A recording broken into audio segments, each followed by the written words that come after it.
to 24. Sumagot si Jesus, manalig kayo sa Diyos. Tandaan ninyo ito, kung sabihin ninyo man sa bundok na ito, umalis ka riyan, tumalon ka sa dagat, na hindi siya nag-aalinlangan kundi nananalig na mangyayari ang sinabi niya, ito'y gagawin ng Diyos para sa kanya, para sa iyo. Pag hindi ka nag-aalinlangan, meron kang faith, kagaya ng mustasa.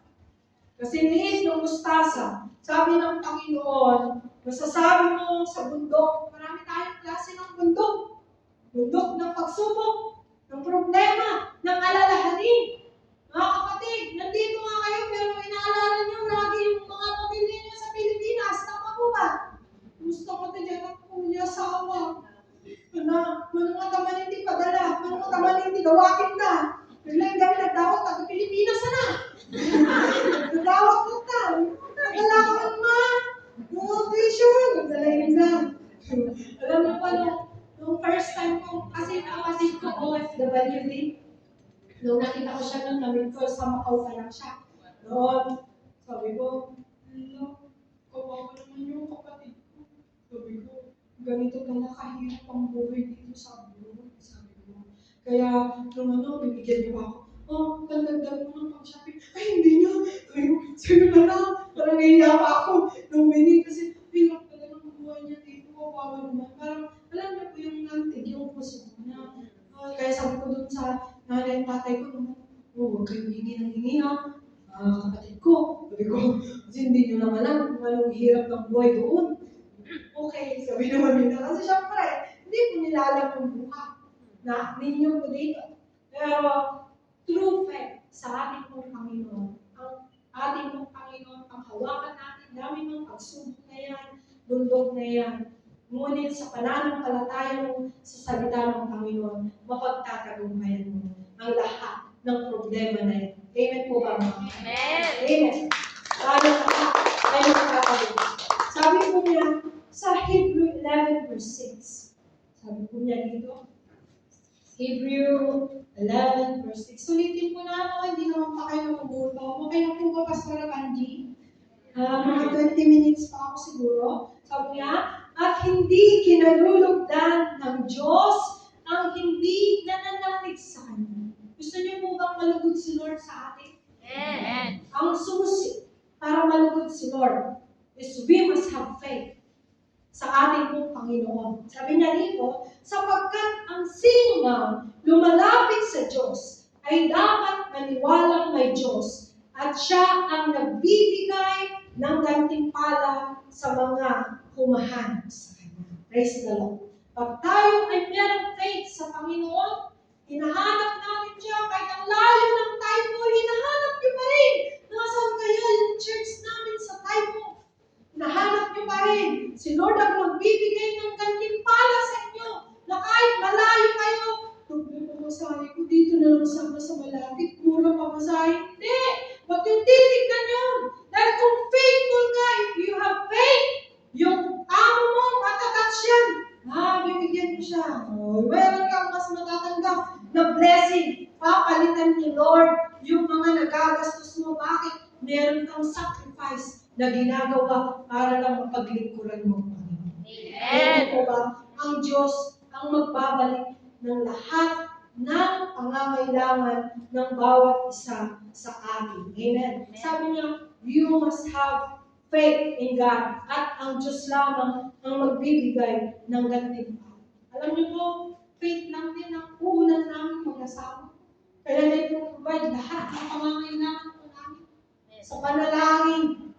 At nung na-hospital ako noon, napunta ako sa private. Ang lakas ng loob ko, pumunta sa private. Sabi ng kasama ko, punta na tayo doon sa Kalasya. Nasa tayog kami. Sabi ng doktor sa akin, sabi ng doktor sa akin, Mrs. Critical ka na. Sabi niya, 50-50 kayo dapat pumunta ka sa malapit na hospital. Hindi ka pwede dito dahil tatlong nakapilang masikis. Kung pipila ka pa hanggang hapon, hindi ko alam kung mabubuhay kayo anak mo sa o ikaw. Kasi nga, Ang labor ko, 7 to 12. 7 ng gabi to 12 ng tanghali. Grabe no? Kaya talagang sobra na.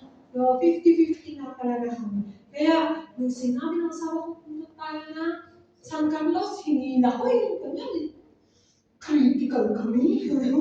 Dalhin mo ako sa malapit na hospital. Tapos nung nandun kami sa ambulansya, sabi nung member namin na tawag dito, nurse. Pastora, mahal dyan. Sabi ko na, tapos pati mga midwife na nagpapanak sa akin, mahal daw. Punta na lang tayo noon sa public. Ang pera, sabi ko sa isip ko, ang buhay hindi napapalitan. Sabi ko, parang sabi ko pa rin, kahit na hinang-hinaan ako, sabi ko dun sa isang nurse na kapatiran, sabi ko, pag nandyan na yung doktor, may authority pa eh, pag nandyan, bumaba ka. Pag nandyan yung doktor, dito na tayo.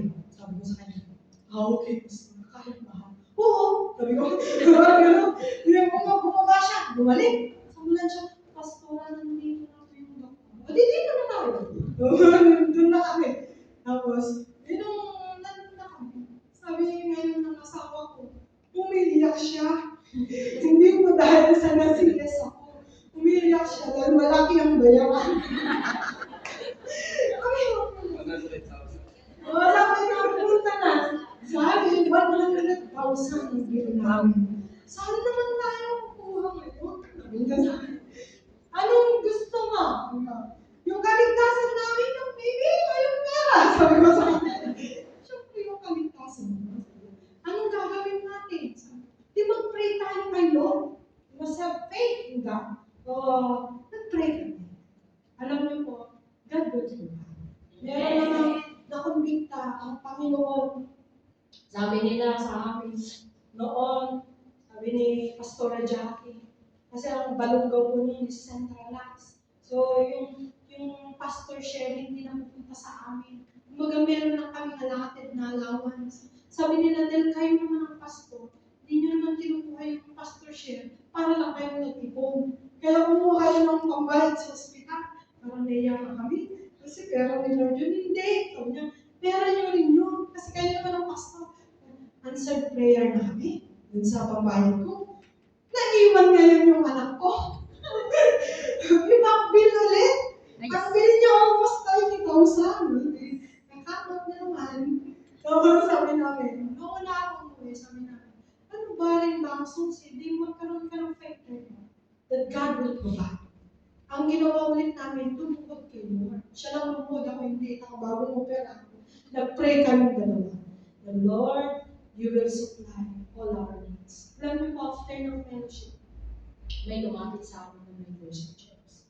Sabi niya, Pastor, nangusap si Lord sa akin na kailangan niyo. Sabi niya, na kung magkano ang bill niyo, sagot ko na lang. Alam mo, pwede lang tumalon. Doon sa sitwasyon na yun, tatalon talaga ako, hindi pwede. Bagong opera ako, yung asawa ko, umiiyak. No, praise the Lord! Sabi niya, bakit ko? Sinabi ko pa nga sa kapatid ko noon, kapatid ko, kailangan ko pang bayad dun sa anak ko. Nahiya na akong magsabi. Kailangan naman yung church split, nahiya na ako kay Lord, sabi ko. So, si Lord na mag-provide, sabi ko. So, nung sabi ko sa kanya, pwede mo ba akong tulungan? Kahit manugulugan ko pa, sabi ko pa sa kapatid ko eh. Inunahan ko si Lord. Pero nag-pray pa rin ako that God will supply all our needs. Hindi ko na kailangan humiram. Dahil si Lord na magsusupply. Isang tao lang ginamit niya, sabi niya, magkano yung babayaran mo, tawagan niyo lang ako, ipapadala ko kaagad. At para mailabas niyo na sa hospital ang anak niyo. Dahil God is a miracle God. If you have faith in God, talaga, ang Lord ang siyang mag-provide ng lahat. Kaya sabi nga ni Pastor, full time, sabi mo na kami talagang trabaho. Pero ang sabi ni evangelist nung sa akin, tanda ko, dahil ako po yung treasurer ng ministry, ako po yung national treasurer ng ministry, ikaw ang treasurer ng ministry. Pag humingi ka sa flux mo, suspendido ka. Sabi ko, ayoko naman masuspendido. Sabi ko, pastor. Sabi ko, gano'n. Kaya, may mabalitaan lang ako, kung magreklamo na member mo, na humihingi ka sa kanila, suspendin ka sa kanila. Humingi ka sa Diyos na buhay sa akin. At mapapatunayan mo na siya ang mag-provide ng lahat ng pangangailangan. Kaya yung time na grabe yung hinagpis namin, yung lament namin ni Pastor, yung sorrow namin dahil sa tindirin ng pangangailangan, kay Lord kami nagtiwala at nagkaroon ng pananampalataya. At nakita namin, sabi ng kapatid, na siya mismo nagsabi mo ba sa bibig niya, nangusap si Lord sa kanya, na kailangan ka ng pastor.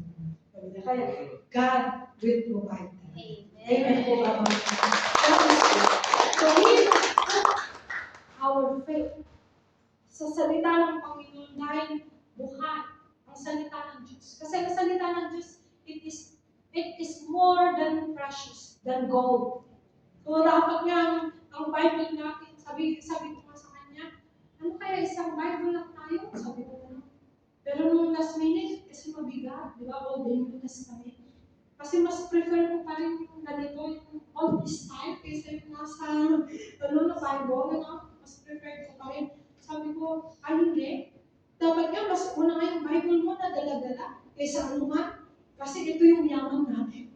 Yung Bible, kaya sabi ko, isa pa rin natin ng Bible. Sabi ko, tsaka, pagka yung Bible mo ang dala mo, hindi ako pamilyar. Sabi ko, mas pamilyar ako sa sarili kong Bible na pag may naalala ako na verse, alam ko na pagbuklat ko pala, na tatandaan ko na kung nasaan. Sabi ko, kaya kailangan natin na panghawakan yung salita ng Panginoon with faith. Amen.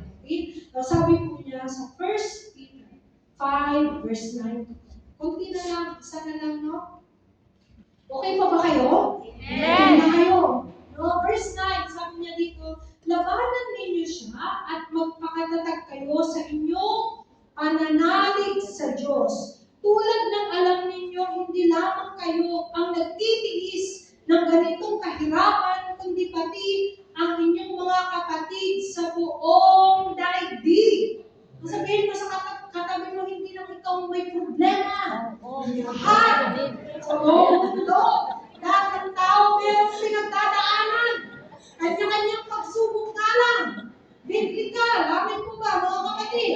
Sabi niya dito, pagkatapos ninyong magtiis ng maikling panahon, ang Diyos na bukal ng lahat ng pagpapala ang siyang magbibigay sa inyo ng kaganapan, katatagan, at isang saligang matibay, di matitinag. Siya rin ang humilang sa inyo upang makihati kayo sa kanyang walang hanggang kaluwalhatian kasama ni Kristo. Amen. Yung pagsubok na yan, kagaya ko ng bagyo. Ang bagyo hindi naman yan nagtatagal ng ilang araw. Nagtatagal lang yan ng oras, overnight.